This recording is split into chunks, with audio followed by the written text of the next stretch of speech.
Praise the Lord. ദൈവനാമമഹത്വം ഉണ്ടായിരിക്കട്ടെ. കർത്താവിന്റെ പാദപീഠത്തിൽ രാവിലെ കാലമായിരിക്കുമ്പോൾ ഇന്നത്തെ ചിന്തയ്ക്ക് എടുത്തിരിക്കുന്ന തിരുവചനം സങ്കീർത്തനങ്ങൾ 120 അധ്യായം 1 വാക്യം. എൻ്റെ കഷ്ടതയിൽ ഞാൻ യഹോവയോട് നിലവിളിച്ചു, അവൻ എനിക്ക് ഉത്തരമരുളുകയും ചെയ്തു. പ്രിയമക്കളെ, ദാവീദ് യഹോവയോട് നിലവിളിക്കുവാൻ കാരണം കഷ്ടതയാണ്. നോക്കൂ, ഇന്ന് ആർക്കാണ് കഷ്ടതയില്ലാതിരിക്കുന്നത്? രാജാവായി തീർന്ന ദാവീദ് കഷ്ടതയിലാണ് യഹോവയോട് നിലവിളിച്ചത്. ഏത് സാഹചര്യത്തിൽ കൂടി കടന്നു പോകുന്ന വ്യക്തികൾക്കായാലും കഷ്ടത വന്നു ഭവിക്കാം. ഈ കഷ്ടതയ്ക്ക് മറുപടി ലഭിക്കണമെങ്കിൽ നാം ദൈവസന്നിധി ചെന്ന് നിലവിളിക്കണം. ഇവിടെ പറയുകയാണ്, എൻ്റെ കഷ്ടതയിൽ ഞാൻ യഹോവയോട് നിലവിളിച്ചു, അവൻ എനിക്ക് ഉത്തരമരുളുകയും ചെയ്തു. നോക്കൂ, നിലവിളിക്കുന്നവർക്കാ മറുപടി ലഭിക്കുന്നത്. പ്രാർത്ഥനയ്ക്ക് ഫലമുണ്ടാകണമെങ്കിൽ ദൈവമക്കളെ നാം ദൈവസന്നിധിയിൽ നിലവിളിച്ചേ മതിയാകുകയുള്ളൂ. നോക്കൂ, യോന പ്രവാചകൻ നിലവിളിച്ചപ്പോഴാ മറുപടി ലഭിച്ചത്. യോന 2:2 ഞാൻ എൻ്റെ കഷ്ടത നിമിത്തം യഹോവയോട് നിലവിളിച്ചു, അവൻ എനിക്ക് ഉത്തരമരുളി. പ്രിയമക്കളെ, യോന പ്രവാചകനും കഷ്ടത വന്നപ്പോഴാ യഹോവയോട് നിലവിളിച്ചത്. ശിക്ഷയിൽ നിന്നുള്ള വിടുതലാണ് കഷ്ടതയിലുള്ള നിലവിളിയിലൂടെ നമുക്ക് ലഭിക്കുന്നത്. ഹല്ലേലൂയ. നോക്കൂ, തിന്മ പ്രവർത്തിക്കുന്നതിലൂടെ കഷ്ടത കടന്നു വരുന്നു. യോനയോട് യഹോവ പറഞ്ഞത് എന്താ? അനുസരിക്കാതിരുന്നത് മൂലമാ ഈ കഷ്ടത ഹല്ലേലൂയ അനുഭവി. കാരണം പലപ്പോഴും നമുക്ക് ഇത് വന്നു ഭവിക്കുന്നുണ്ട്. ദൈവിക വാഗ്ദത്തങ്ങൾക്ക് നാം കാത്തിരിക്കാതെ ഹല്ലേലൂയ അത് പാലിക്കാതൊക്കെ ഇരിക്കുമ്പോൾ കഷ്ടത വന്നു ഭവിക്കും. യോനയോട് എന്താ പറഞ്ഞേ? നിനവയിലുള്ള ജനങ്ങളോട് അവരുടെ ദുഷ്ടത വർദ്ധിച്ചു വരുന്നത് പാപങ്ങൾ നിമിത്തമാ, ന്യായവിധി വരുന്നു എന്നുള്ളതൊക്കെ പറയുവാൻ അരുളപ്പാടുണ്ടായപ്പോൾ യോന പോയത് തൻ്റെ ഇഷ്ടത്തിനനുസരിച്ച് തർശീശിലേക്കാ. കർത്താവ് പക്ഷെ നമ്മളോട് എന്താ പറയുന്നത് എന്നുള്ളത് അത് കേട്ട് അപ്രകാരം നമ്മൾ ചെയ്യണം. നമ്മുടെ ഇഷ്ടത്തിനനുസരിച്ച് നമ്മൾ സഞ്ചരിച്ചാൽ കഷ്ടതകൾ പിറകെ വരും. പ്രിയ മക്കളെ, ഹല്ലേലൂയ. നോക്കൂ, യോന ദൈവിക വാക്തത്തിന് നേരെ വിപരീതമായിട്ട് പ്രവർത്തിച്ചു. അതുമൂലം എന്താ? കഷ്ടത നേരിടേണ്ടി വന്നു. ഹല്ലേലൂയ. നോക്കൂ, നാം ദൈവിക വാഗ്ദത്തങ്ങൾ അനുസരിക്കുകയാണെങ്കിൽ ദൈവക്രോധത്തിൽ നിന്ന് നമുക്ക് വിടുതൽ പ്രാപിക്കുവാൻ കഴിയും. ശമൂവേൽ പ്രവാചകന്റെ 1 പുസ്തകം 15:22 പറയുന്നുണ്ട്, ഇതാ അനുസരിക്കുന്നത് യാഗത്തെക്കാളും ശ്രദ്ധിക്കുന്നത് മുട്ടാടുകളുടെ മേധസ്സിനേക്കാളും നല്ലത്. നോക്കൂ, പൂർണ്ണ ഹൃദയത്തോടെ യഹോവയെ അനുസരിക്കുന്നതാണ് ഏറ്റവും ഉത്തമം. ഹല്ലേലൂയ. ശമൂവേൽ പ്രവാചകന്റെ 2 പുസ്തകം 22:7 എൻ്റെ കഷ്ടതയിൽ ഞാൻ യഹോവയെ വിളിച്ചു, എൻ്റെ ദൈവത്തോട് തന്നെ നിലവിളിച്ചു. അവൻ തൻ്റെ മന്ദിരത്തിൽ നിന്ന് എൻ്റെ അപേക്ഷ കേട്ടു, എൻ്റെ നിലവിളി അവൻ്റെ ചെവികളിലെത്തി.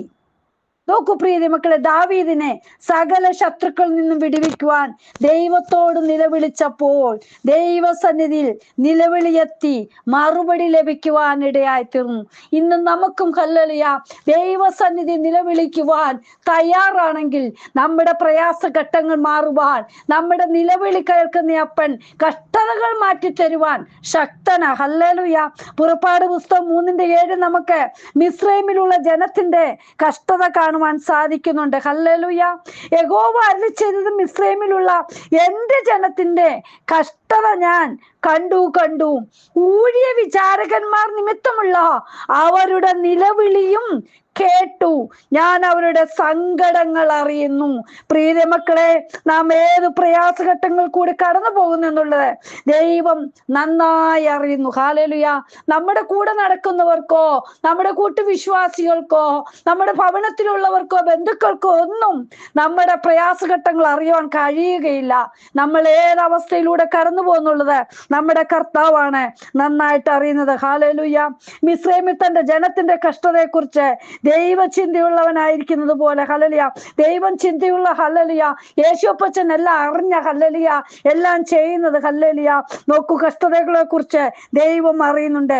സകല മനുഷ്യരുടെ നിലവിളി കേൾക്കുന്ന അപ്പൻ, അതായത് കഷ്ടപ്പെടുന്നവരുടെയും പീഡിതരുടെയും എല്ലാം നിലവിളി കേൾക്കുന്നതാണ് നമ്മുടെ ദൈവം. ഹല്ലേലൂയ.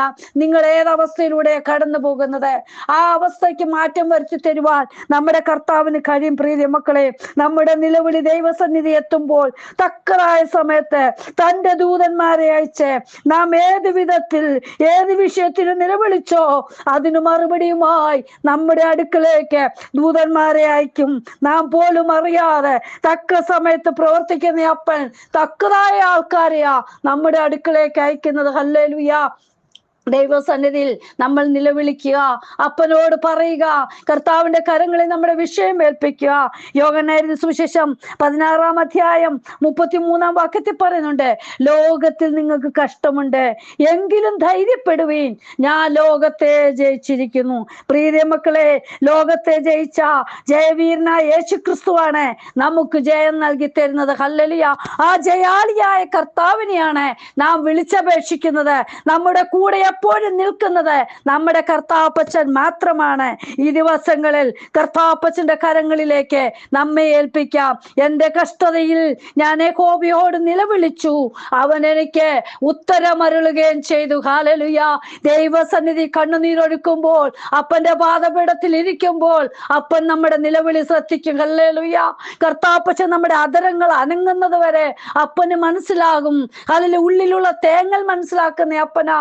നാം ഏത് വിഷയത്തിന് നീറിപ്പുകയെന്നോ ആ വിഷയത്തിന്മേൽ ദൈവം അത്ഭുത മറുപടി നമുക്ക് നൽകി തരും. ഹല്ലേലൂയ. ദൈവസന്നിധി ഒന്ന് കരയുവാൻ തയ്യാറാണോ? അപ്പന്റെ അടുക്കലേക്ക് ഒന്ന് വരുവാൻ നിങ്ങൾ തയ്യാറാണോ? എങ്കിൽ അപ്പൻ നമുക്ക് മറുപടി നൽകി തരും. ഹല്ലേലൂയ.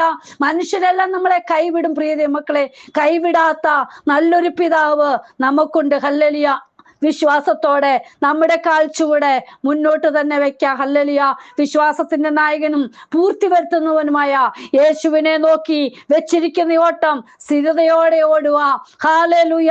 കഷ്ടതകൾ വരട്ടെ, പ്രയാസങ്ങൾ വരട്ടെ, കണ്ണുനീർ തൂകുമ്പോൾ മനസ്സലിയുന്ന അപ്പൻ നമ്മുടെ അടുക്കലേക്ക് കടന്നു വരും, നമ്മുടെ വിഷയത്തിന് മറുപടി തരും. അപ്പന്റെ സന്നിധിയിൽ നമ്മെ തന്നെ ഏൽപ്പിക്കാം. ഹല്ലേലൂയ.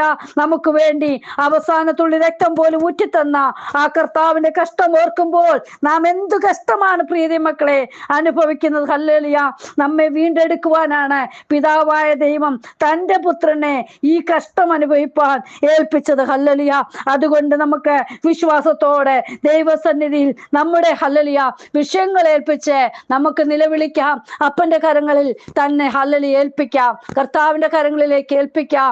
അപ്പൻ മറുപടി തരും. കർത്താവേ എന്ന് വചനം കേൾക്കുന്ന ഓരോ മക്കളുടെ ജീവിതത്തില് ഏതവസ്ഥയിലൂടെ കടന്നു പോകുന്നു, കർത്താപ്പച്ചന്റെ സന്നിധി ഏത് വിഷയം വെച്ചിരിക്കുന്നു, അതിന്മേൽ അത്ഭുത മറുപടി കൊടുക്കുന്ന അപ്പ ഓരോ മക്കളെ സഹായിക്കണമേ.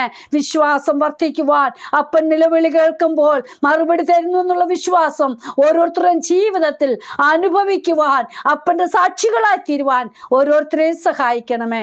തിരുകരങ്ങളെ മുറ്റുമായി ഏൽപ്പിക്കുന്നു. പ്രാർത്ഥന കേട്ടതിനായി സ്തോത്രം. യേശുവിൻ നാമത്തിൽ തന്നെ. ആമേൻ. God bless you all. ബിനുവജു, മുംബൈ. ഹല്ലേലൂയ. സ്തോത്രം.